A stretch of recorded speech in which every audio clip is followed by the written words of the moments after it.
अरे भैया तरबूज ले लो भाई। अरे मीठे और लाल रसीले तरबूज ले लो। दिल जैसा लाल है, खुशियों का हाल है। अरे मीठा कमाल है भाइयों, तरबूज ले लो। कभी गुस्सा आए, मन थोड़ा भर जाए, एक और खा लेना, फिक्र सब मर जाए। हाय हाय तरबूज ले लो भाई, तरबूज। तभी मुखिया आ जाता है। अरे मुखिया जी बताइए कितने किलो तरबूज दे दूं? हैं? अरे बहुत बढ़िया और मीठे तरबूज हैं, मजा आ जाएगा भैया। ए भाई तुझसे तो तेरी जवान बहन संभलती नहीं और तू तरबूज बेचने चला है, हैं? अरे उसे संभाल कर रखो, मेरे बेटे पर डोरे डाल रही है। अगर मैंने उसे फिर कभी अपने बेटे के साथ देखा तो मुझसे ज्यादा खराब आदमी नहीं मिलेगा, मैं समझा रहा हूँ। नहीं नहीं नहीं मुखिया जी, ऐसा नहीं हो सकता। भला मेरी बहन आपके बेटे से प्रेम नहीं कर सकती है? नहीं नहीं नहीं नहीं, मेरी बहन ऐसा नहीं कर सकती। अरे तुम्हारी बहन कैसी है वो मैं बहुत अच्छी तरह से जानता हूँ, मैंने अपनी आंखों से देखा है। तालाब के किनारे वो मेरे बेटे के साथ घंटों बैठी रहती है। हाँ। तभी गांव वाले इकट्ठे हो जाते हैं। अरे क्या हुआ मुखिया जी, आप ये कैसी बात कर रहे हैं? भला इसकी बहन ऐसा कैसे कर सकती है? अरे भाई तू क्या जानता है, ये दोनों भाई बहन अनाथ है और गरीब हैं। सोच रहे होंगे कि मुखिया के बेटे को फंसाकर अमीर बन जाएंगे। अरे इसके चक्कर में इसकी बहन ये खेल खेल रही होगी। हाँ मुझे तो यही लगता है। अरे आप ये लोग कैसी बात कर रहे हैं? मेरी बहन ऐसा कभी नहीं कर सकती। अरे तेरी बहन ऐसा ही करती है। तू इस गांव में अब तरबूज नहीं बेच सकता, समझा? रुक जा तू, मैं तुझे अभी बताता। मुखिया रघु की टोकरी गिरा देता है, जिससे रघु के सारे तरबूज टूट जाते हैं। नहीं नहीं, अरे ये क्या किया मुखिया जी, मेरे सारे तरबूज टूट गए। अब मैं क्या करूं? सुबह से एक भी तरबूज नहीं बेचा था, अब मैं घर कैसे चलाऊंगा? ऐसा मत करिए मुखिया जी। अरे मुखिया जी ठीक ही तो कर रहे हैं, हैं? अपनी बहन को संभाल कर रख और आइंदा कभी तरबूज लेकर गांव में मत आना, समझा? पता नहीं किस गंदे खून की पैदाइश है तू और वो तेरी बहन भी। और हाँ, मैं पूरे गांव में ऐलान करता हूँ, अगर कोई भी इसका तरबूज खरीदेगा तो उसे गांव से निकाल दिया जाएगा, क्योंकि मैं इस गांव का मुखिया हूँ और सबसे अमीर व्यक्ति भी। इसलिए मेरी बात टालने की किसी की हिम्मत नहीं होनी चाहिए, समझ गए ना तुम लोग? मुखिया वहाँ से चला जाता है। बेटा देखो, पूरे गांव वाले तुम्हारे खिलाफ हो गए हैं। जाकर अपनी बहन को समझा कि वो ऐसी हरकतें दोबारा ना करे। नहीं अम्मा, मेरी बहन ऐसा नहीं कर सकती है, लेकिन आज सब लोग इतना यकीन से कह रहे हैं तो मैं अपनी बहन से जरूर पूछूंगा। रघु रोते हुए खाली टोकरी लेकर घर आ जाता है। क्या हुआ भैया, आज इतना जल्दी सारा तरबूज बिक गया और आपका चेहरा इतना उदास क्यों है? बहन मुझे सच सच बता, क्या तू मुखिया के बेटे से प्रेम करती है क्या? मुखिया ने जो कहा वो सच है क्या? राधा चुप रहती है और सर झुका लेती है। तो बोल क्यों नहीं रही राधा? देख मेरा मन बहुत घबरा रहा है, कहीं तू मुझसे कुछ छुपा तो नहीं रही है? भगवान के लिए है? हमारे माता पिता भी नहीं है, जो कुछ भी हो हम दोनों को एक दूसरे से कुछ नहीं छुपाना चाहिए। सच बताओ आखिर क्या बात है? भैया मुझे माफ कर दो ना, मैं ना चाहकर भी मुखिया के बेटे से प्रेम करने लगी हूँ और अब उसके बच्चे की माँ बनने वाली हूँ। मुझे उसी से शादी करनी है। अरे ये तुम कैसी बातें कर रही हो बहन? अरे ये नहीं हो सकता, तुमने ये क्या कर दिया? मुखिया मुझे कहीं का नहीं छोड़ेगा और तुम्हारे पेट में ये पल रहा बच्चा वो कभी नहीं अपनाएगा। मुझे माफ कर दो भैया, मैं उसे प्रेम नहीं करना चाहती थी। वो कई दिनों तक मेरा पीछा करता रहा, मेरी हर छोटी बात का ध्यान रखता रहा। जिस तरह आप मेरी बातों को ध्यान में रखते थे, उस वजह से मुझे उससे प्रेम हो गया और अब मैं उसके बिना नहीं रह सकती। और मेरे होने वाले बच्चे को भी पिता का नाम चाहिए भैया। राधा रघु के पैर पकड़कर रोती है। भैया, हे भगवान, मैं क्या करूं? रघु रोता है और फिर कहता है, ठीक है, अगर तुम मुखिया के बेटे से सच्चा प्रेम करती हो तो मैं तुम दोनों की शादी करवाऊंगा। मैं खुद जाऊंगा मुखिया के पास और उसके पैर पकड़कर मिन्नत करूंगा। मुझे माफ कर दो भैया, मेरी वजह से आपको मुखिया के सामने गिरना पड़ेगा। कोई बात नहीं बहन, अगर रवि भी तुमसे प्रेम करता है तो मुझे झुकने में कोई दिक्कत नहीं। वहीं दूसरी तरफ मुखिया हाथ में खाद लिए खेतों की तरफ जा रहा होता है। रघु ने मेरी बराबरी करने की कोशिश की है, आज मैं उसे सबक सिखाऊंगा। उसके खेत के सारे तरबूज के पौधे खराब कर दूंगा, तब देखूंगा वो कहां से कमाता है और कैसे खाता है। उसे मैं सड़क पर ला दूंगा, सड़क पर। मुखिया खेत में जहरीला खाद डाल देता है और कुछ ही देर में पौधे सूखने लगते हैं। अब देखो, कुछ ही घंटों में सब खत्म। फिर मुखिया हंसते हुए अपने घर आ जाता है। तभी रघु आता है। अरे रघु, अरे तू यहाँ क्या कर रहा है? मैंने तुझे भरे बाजार में जो बेइज्जती की वो कम नहीं थी क्या, कि तू मेरे घर तक आ गया? मुखिया जी, मुझे माफ कर दीजिए। आपको मेरे साथ जो करना है कर लीजिए। मुझे मार दीजिए, मुझे जलील करिए, मुझे कोई फर्क नहीं पड़ता है। बस रवि और मेरी बहन राधा की शादी कर दीजिए, क्योंकि मेरी बहन रवि के बच्चे की माँ बनने वाली है। अगर शादी नहीं हुई तो उसकी जिंदगी बर्बाद हो जाएगी। ऐ, तू भूल गया तुम्हारी औकात क्या है? हैं? मेरी बराबरी करने आया है? चल जा यहाँ से, वरना बहुत महंगा पड़ेगा। तुम्हारी बहन को मैं नौकरानी भी नहीं बनाऊंगा और तुम सोच रहे हो कि मैं उसे बहू बना दूंगा। चल जा यहाँ से, पता नहीं किसका गंदा खून लेकर आई है। भगवान के लिए ऐसा मत कहिए, वो ऐसा कभी नहीं करेगी। उसने कहा है कि बच्चा रवि का है। तभी रवि आता है। क्या हुआ पिताजी? ये सब क्या हो रहा है?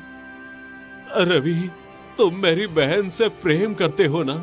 तुम उससे शादी कर लो, वो तुम्हारे बच्चे की माँ बनने वाली है। ये कैसी बात कर रहे हो? मैं तुम्हारी बहन से कभी शादी नहीं करूंगा। मैं तो सिर्फ समय पास कर रहा था। वो खुद ही मेरे गले पड़ी, मैं उससे शादी नहीं करने वाला हूँ।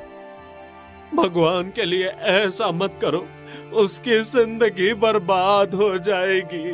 वो तुम्हारा बच्चा है। वैसे बच्चे तो मेरे गांव में न जाने कितने होंगे, तो क्या मैं सबको पत्नी बनाऊं? चलो जाइए आप यहाँ से। रवि घर के अंदर चला जाता है। सुना हैं? मेरे बेटे ने क्या कहा? चल निकल जा, अब निकल जा यहाँ से, चल निकल। मुखिया लात मार देता है। रघु गिरता है और रोते हुए जैसे ही वो घर पहुंचता है, तभी राधा कहती है, क्या हुआ भैया, और आप इतने उदास क्यों लग रहे हैं? सब ठीक तो है ना? मुझे माफ कर दे बहन, मैं मुखिया के पास गया था तुम्हारी और रवि की शादी की बात करने, पर मुखिया ने भी जलील किया। और रवि वो तुमसे शादी करने से मना कर रहा है। उसने कहा वो बस तुम्हारे साथ समय पास कर रहा था। मुझे माफ कर दे बहन, मैं तुम्हारे लिए कुछ भी नहीं कर पाया। नहीं भैया, रवि ऐसा नहीं कर सकता, वो मुझे धोखा नहीं दे सकता। उसने खुद ही पिताजी के सामने अपने मन से बोला है। मुझे माफ कर दो, मैं तुम्हारे लिए कुछ भी नहीं कर पाया। लेकिन चिंता मत करना, मैं तुम्हारी शादी इससे भी एक अच्छे लड़के से करूंगा और इस बच्चे का भी मैं अच्छे से ध्यान रखूंगा। बस तू कुछ गलत कदम मत उठाना मेरी बहन। मैं थोड़ा दुकान से राशन का सामान ले आता हूँ। 1 सप्ताह से ऊपर हो गया, घर में कुछ राशन का सामान नहीं आया है। रघु उदास होकर वहां से चला जाता है।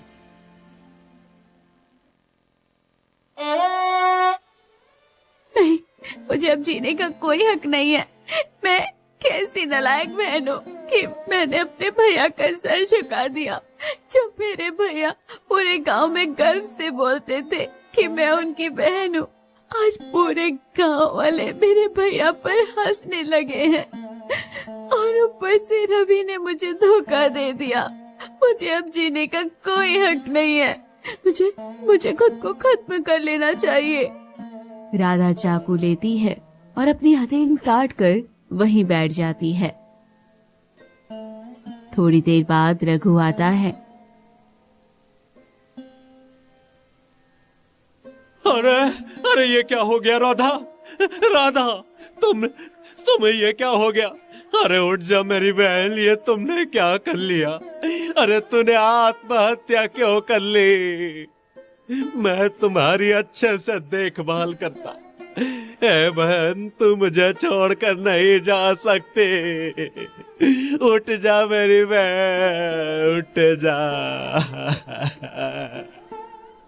रघु फूट फूट कर रोने लगता है। गांव वाले इकट्ठा हो जाते हैं। अरे अच्छा हुआ कि मर गई हैं? अरे पूरे गांव की कलंकिनी थी। अरे बिना ब्याही माँ जो बन गई थी हैं? बिल्कुल ठीक कहता है। ऐसे कलंक को तो मरना ही चाहिए था। अच्छा हुआ जो खुद ही मर गई। हम लोगों को कुछ करना नहीं पड़ा। क्यों भाई, ये तो वही बात हो गई। सांप भी मर गया और लाठी भी नहीं टूटी। हाँ। इतने में ही एक बूढ़ी औरत आती है।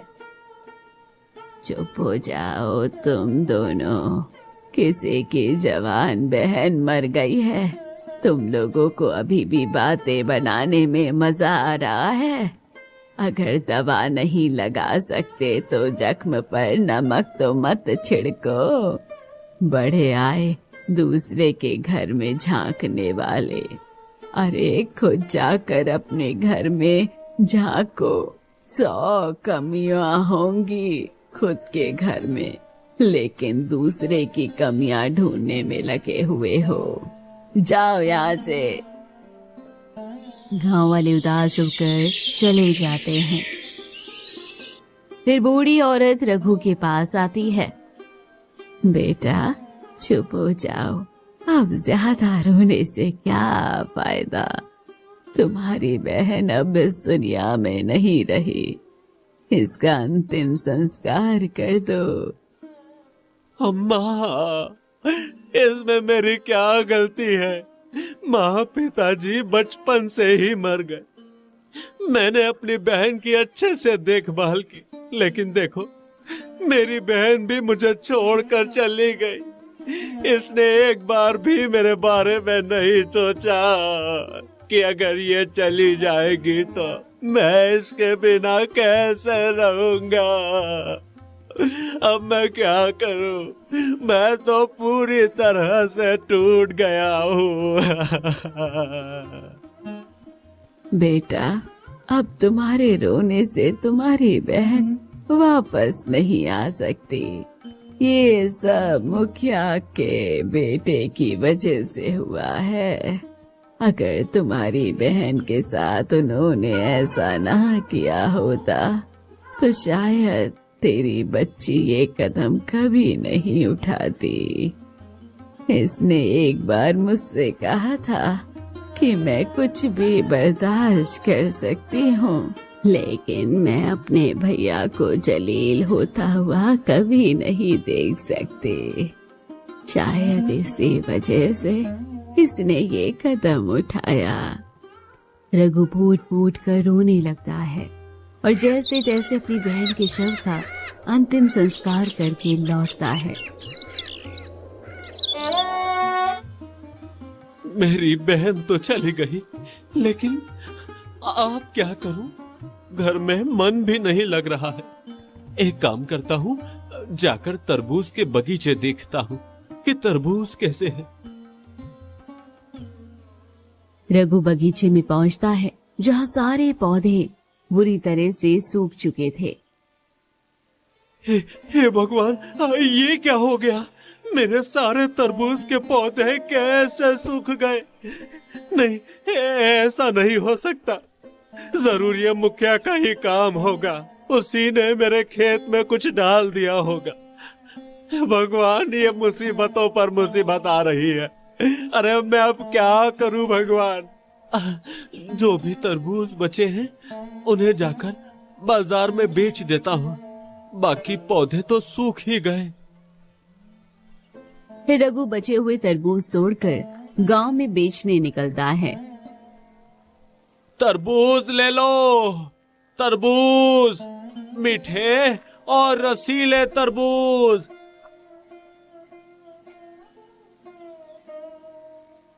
अरे जी, तरबूज ले लीजिए ना, बच्चे बहुत जिद कर रहे हैं तरबूज खाने के लिए। अरे नहीं नहीं नहीं भाई, मुझे इससे तरबूज नहीं लेना। मुखिया ने क्या कहा था, भूल गई क्या है? अरे मुखिया ने कहा है तो क्या, हम अपने बच्चों को भूखे रख ले, किसी को पता भी नहीं चलेगा। और देखो अभी यहाँ पर कोई भी नहीं है। अरे अब मैं क्या करूं?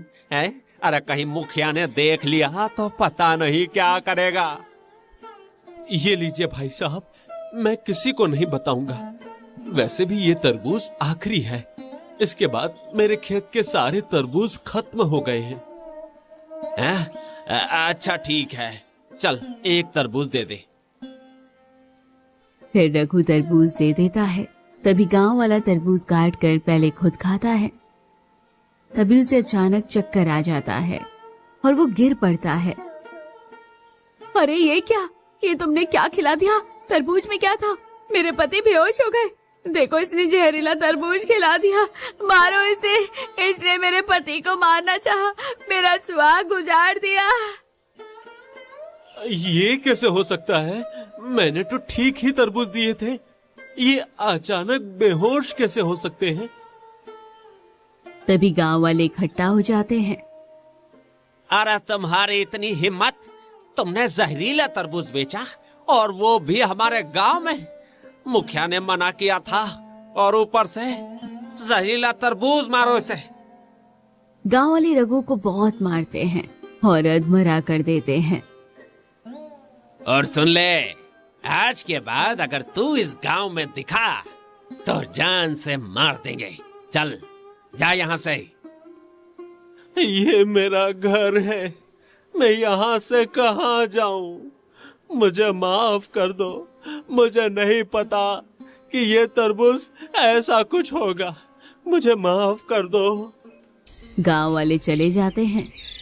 रघु घने जंगल में जाकर बैठता है और फूट फूट कर रोता है। हे भगवान, अब मैं क्या करूं? मेरी बहन भी मुझे छोड़कर चली गई। तरबूज का बगीचा भी सूख गया और गांव वाले भी मुझसे नफरत करने लगे हैं। मैं पूरी तरह बर्बाद हो गया।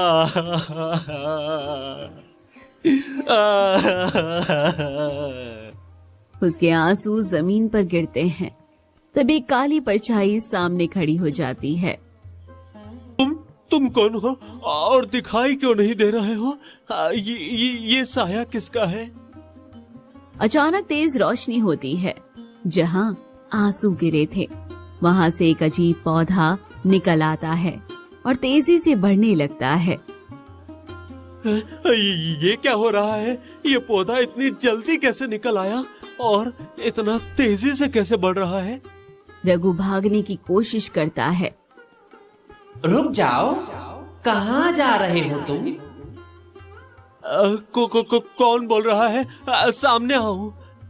मैं ये पौधा बोल रहा हूँ। तुम्हें अपनी किस्मत बदलनी है तो मेरी बात माननी होगी। तुम एक पौधा होकर भला मेरी किस्मत कैसे बदल सकते हो? मेरी तो किस्मत ही फूटी है जिसे कोई चाह कर भी ठीक नहीं कर सकता। तुम्हें मेरा रहस्य सुलझाना होगा। उसके बाद मैं तुम्हें ऐसी चीज दूंगा जिससे तुम्हारी जिंदगी बदल जाएगी। ठीक है, अब मुझे तुम्हारा रहस्य सुलझाने में कोई दिक्कत नहीं है। वैसे भी मेरी जिंदगी का अब कोई मकसद नहीं बचा है। तुम्हें मुझे इस पौधे के रूप से आजाद करना होगा। असल में मैं एक आत्मा हूँ जो इस पौधे में कैद हूँ। कोई भी जब सच्चे हृदय से रोता है तो उसके आंसू जमीन पर गिरते हैं, तभी मैं उसके सामने पौधे के रूप में आता हूँ। तुम्हें मुझे आजाद करने के लिए घने जंगल में काली गुफा में जाना होगा।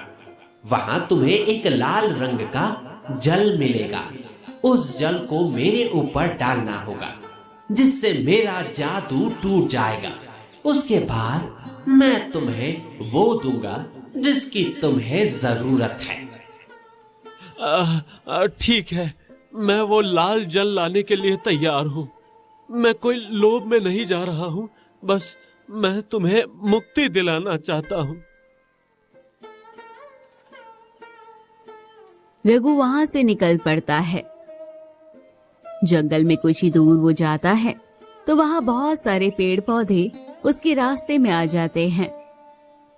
हे भगवान, अब मैं क्या करूं? यहाँ से आगे जाने का रास्ता ही नहीं दिख रहा।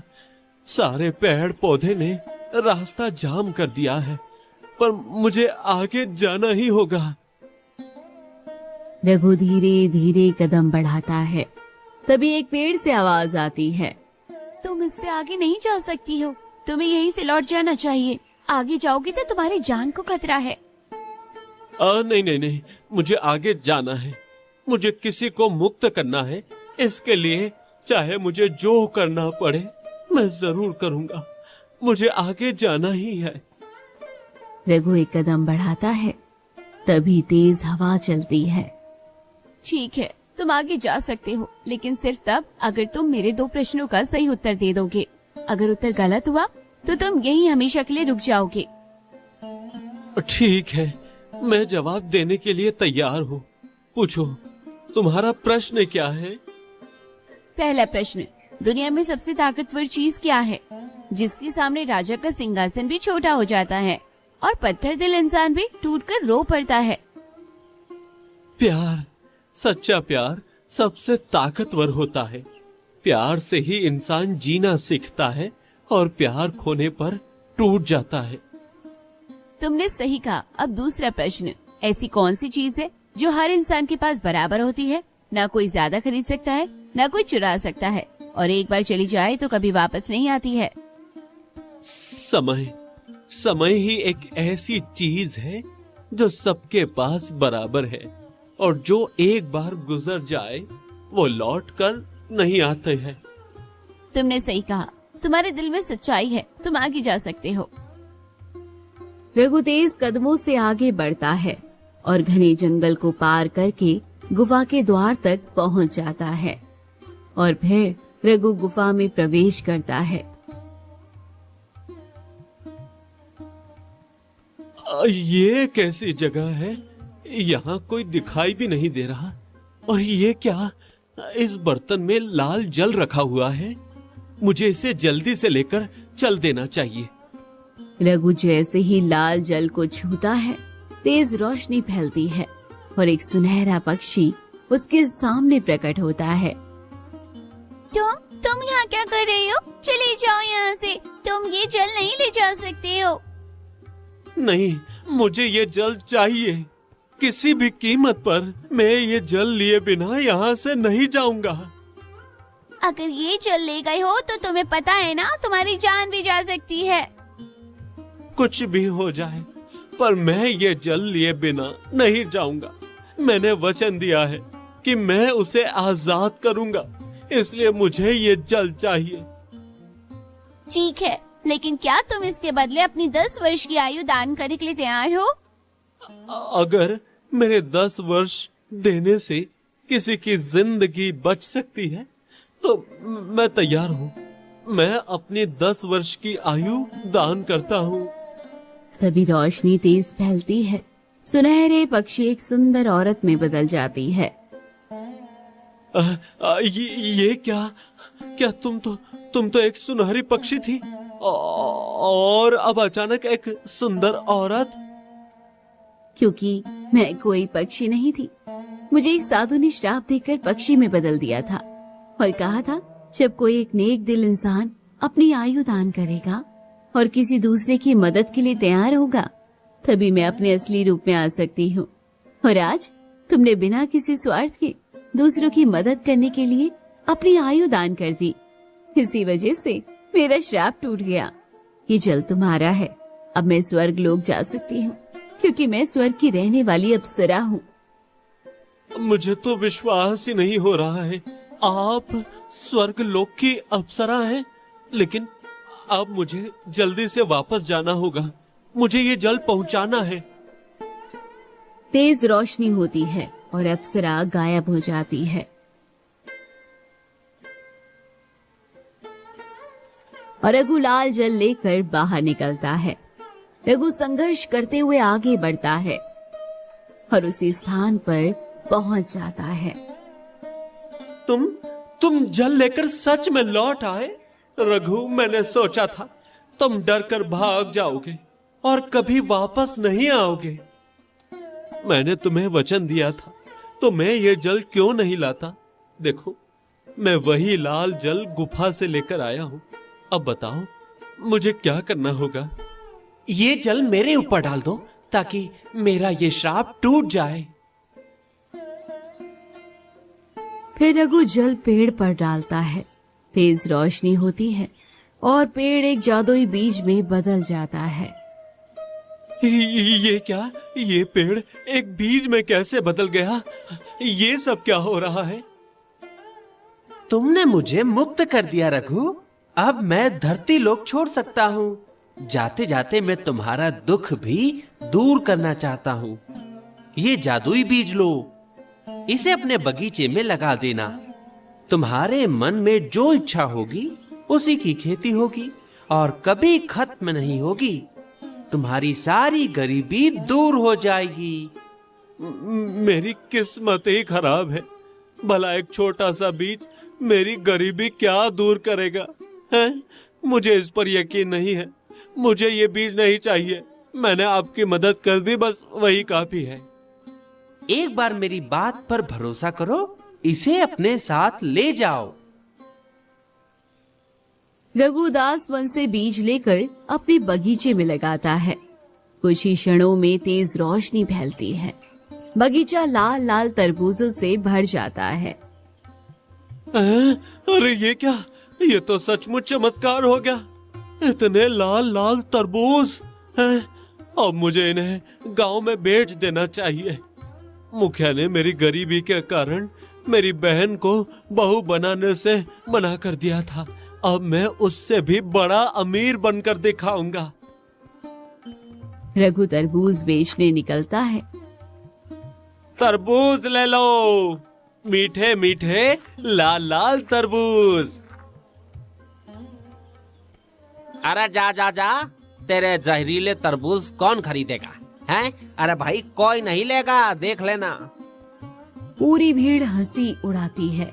कोई नहीं खरीदता है। सुबह से शाम हो जाती है। रघु थक हार कर बैठ जाता है। लगता है कोई नहीं खरीदेगा। अब इन तरबूजों को फेंक देना ही अच्छा है। तभी एक भिखारी आता है। बेटा, मैं कई दिनों से भूखा हूँ, मुझे एक तरबूज दे दो, नहीं तो मैं भूख से मर जाऊंगा। हाँ बाबा, क्यों नहीं, वैसे भी सबने मना कर दिया है, कम से कम आपकी भूख तो मिट सकती है। रघु तरबूज काट कर देता है और जैसे ही भिखारी खाता है तभी तेज रोशनी फैलती है और वो जवान सुंदर व्यक्ति बन जाता है। ये कैसा चमत्कार है बेटा, मेरे घुटनों का दर्द, कमर का दर्द सब गायब हो गया है। अरे मैं सीधा खड़ा नहीं हो सकता था बेटा, है अब मेरा चेहरा है जवान हो गया है। अरे ये तरबूज साधारण नहीं, जादुई है। सारे गांव वाले चौंक जाते हैं। अरे भाई मुझे भी एक तरबूज दे दो, मैं भी खाकर देखता हूँ। वो भी तरबूज खाता है और वो भी जवान हो जाता है। अरे वाह, अरे ये तो सचमुच में चमत्कार है भाई, हैं? रघु के तरबूज जादुई हैं। ये बस मेरी मेहनत का कमाल है और कुछ भी नहीं है। धीरे धीरे गांव वाले रघु के तरबूज खरीदने लगते हैं। भीड़ बढ़ती है, सभी सुंदर और जवान होने की चाह में तरबूज लेने लगते हैं। कुछ ही दिनों में रघु बड़ा घर बना लेता है और अमीर हो जाता है। वहीं दूसरी तरफ मुखिया का बेटा रवि अचानक बीमार पड़ जाता है। अरे ये क्या हो गया? रवि तू ठीक तो है ना? तुम्हें क्या हो गया? तू बीमार कैसे पड़ गए? पिताजी, पता नहीं, मेरी तबीयत लगभग 1 महीने से खराब चल रही है। मैंने आपको नहीं बताया, मैं थोड़ा बहुत वैद्य से दवाई लेता था, लेकिन तबीयत ठीक ही नहीं हो पा रही है। अरे नहीं नहीं नहीं नहीं बेटा, ऐसा नहीं हो सकता। रुको, मैं खुद गांव के सबसे बड़े वैद्य को लेकर आता हूँ, रुको। कुछ ही देर में मुखिया गांव के सबसे बड़े वैद्य को लेकर आता है और वैद्य जांच करता है और चुपचाप बैठ जाता है। क्या हो गया वैद्य जी, आप कुछ बोल क्यों नहीं रहे? मेरे बेटे को क्या हो गया है और ये 1 महीने से इस तरह बीमार क्यों है? आपके बेटे को बहुत ही गंभीर बीमारी है। ये बीमारी ऐसी है कि 2-3 महीने के अंदर ही आपका बेटा हमेशा हमेशा के लिए इस दुनिया को छोड़कर चला जाएगा। अरे नहीं, ऐसा नहीं हो सकता। अरे ये मेरा इकलौता बेटा है, अरे मैं ऐसा मरने नहीं दूंगा। आसपास के सभी राज्यों के वैद्यों को बुला लूंगा, मैं अपने बेटे को कुछ नहीं होने दूंगा। आपको जिसको बुलाना है बुलाइए, लेकिन आपका बेटा कभी ठीक नहीं होने वाला है। वैद्य वहां से चला जाता है। पिताजी, मैं मरना नहीं चाहता, आप मुझे बचा लीजिए। पास में काम कर रहा रामू ये बात सुन लेता है और मुखिया के पास आता है। मुखिया जी, अब तो एक ही रास्ता है जो रवि को बचा सकता है। अरे जल्दी बताओ रामू, क्या रास्ता है? मैं कुछ भी करने के लिए तैयार हूँ। वही जो हमारे गांव में तरबूज वाला रघु है, उसका जादुई तरबूज, उसे खाने से गांव के लोग जवान और खूबसूरत हो रहे हैं, और जैसे ही कोई बीमार व्यक्ति उसे खाता है तो वो हमेशा के लिए स्वस्थ हो जाता है। अब तो रवि बाबू को वही बचा सकता है और कोई नहीं। ठीक है, अगर वो मेरे बेटे को बचा सकता है तो मैं उसके पास जरूर जाऊंगा और उससे मदद मांगूंगा। पर पिताजी, वो हमारी मदद कभी नहीं करेगा। हमने उसकी बहन के साथ इतना गलत किया, वो हमें कभी माफ नहीं करेगा। चिंता मत कर बेटा, मैं एक बाप हूँ और अपने बेटे की जान के लिए मैं कुछ भी कर सकता हूँ। मुखिया वहां से निकल पड़ता है और रघु के घर पहुंचता है। अरे ये तो रघु का घर है। देखो, इसने तो हमारे से भी बड़ा और सुंदर महल बना लिया। विश्वास नहीं हो रहा, जो कभी झोपड़ी में रहता था आज इतने बड़े महल में रह रहा है। मुखिया जैसे तैसे घर आने की कोशिश करता है। रुक जाओ, तुम मेरे घर में क्यों आ रहे हो? बताओ, तुम्हें क्या काम है? रघु, अब मैंने तुम्हारी चर्चा अपने नौकर रामू से सुनी है। तुम मेरे बेटे को बचा लो, वो पिछले 1 महीने से बीमार है और मैं हर जगह इलाज कराकर थक गया हूँ। अब वो 2-3 महीने में मर जाएगा। भगवान के लिए मेरे बेटे को बचा लो। मैं तुम्हारे बेटे को क्यों बचाऊं? तुम्हारे बेटे की वजह से मेरी बहन मरी तो वो भी मरेगा, तभी जाकर मेरा बदला पूरा होगा। मैं उसे कभी नहीं बचाऊंगा। नहीं नहीं नहीं नहीं, भगवान के लिए ऐसा मत करो। अरे मेरे बेटे को बचा लो, वो मेरा इकलौता बेटा है। अगर वो मर जाएगा तो मैं कैसे जीऊंगा? मेरी भी तो एक लौती बहन थी और उसके मरने के बाद मैं अकेला हो गया हूँ। अब मैं जिंदा हूँ कि नहीं, इसी तरह तू भी अपने बेटे की अर्थी को कंधा देगा। अब जाओ यहाँ से। रघु धक्का देकर बाहर निकाल देता है और मुखिया रोते हुए वहां से चला जाता है। तभी रहस्यमय आवाज रघु के कान में गूंजती है। रघु, तुम ये क्या कर रहे हो? मैंने तुम्हें जादुई बीज दिया था ताकि तुम बिना किसी भेदभाव के सबकी मदद कर सको। फिर तुम ये क्या कर रहे हो? तुम्हें नहीं पता कि उसने मेरी बहन के साथ क्या किया। उसके बेटे की वजह से मेरी बहन ने आत्महत्या की है, इसलिए मैं उसे कभी नहीं बचा सकता। वो भी मरेगा जिस तरह मेरी बहन मरी थी। देखो, उसने जैसा तुम्हारे साथ किया, अगर तुम भी उसके साथ वैसा ही करोगे तो उसमें और तुम में क्या फर्क रहेगा? तुम ऐसा मत करो, तुम एक नेक दिल बनो और सबकी मदद करो। हाँ, तुम ठीक कह रहे हो। मुझे वैसा नहीं करना चाहिए जैसा उसने मेरे साथ किया। ठीक है, मैं उसे अपना तरबूज जरूर दूंगा। रघु घर के अंदर आता है और एक तरबूज लेकर निकल पड़ता है। दूसरी तरफ मुखिया उदास होकर घर आ जाता है। क्या हुआ पिताजी? उन्होंने वो तरबूज नहीं दिया? रघु ने तो वो तरबूज देने से साफ मना कर दिया। आखिर ठीक ही तो कह रहा है। हमने भी तो उसके साथ बहुत गलत किया। मुझे माफ कर दे बेटा, मैं तुझे नहीं बचा सकता। तभी रघु वहां आता है। ये लीजिए मुखिया जी, तरबूज मैं आपके बेटे के लिए लेकर आया हूँ। इस तरबूज को आप अपने बेटे को खिला दीजिए, वो ठीक हो जाएगा। क्या सच में तुम वो तरबूज मुझे दे रहे हो? मुझे तो यकीन नहीं हो रहा है। देने का मन तो मेरा भी नहीं है, लेकिन मैं वैसे नहीं करना चाहता जैसे आपने मेरे साथ किया था।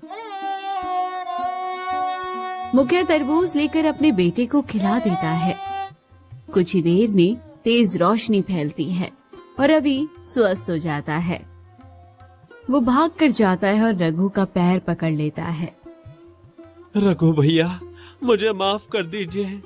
मैंने आपकी बहन के साथ बहुत गलत किया, लेकिन फिर भी आपने मुझे बचा लिया, वरना मैं मर जाता। तुमने जो गलती की उसे सुधारो और कभी किसी लड़की के साथ ऐसा करने की सोचना भी मत। मैं अब किसी लड़की के साथ कुछ गलत नहीं करूंगा, ये मैं वचन देता हूँ आपको।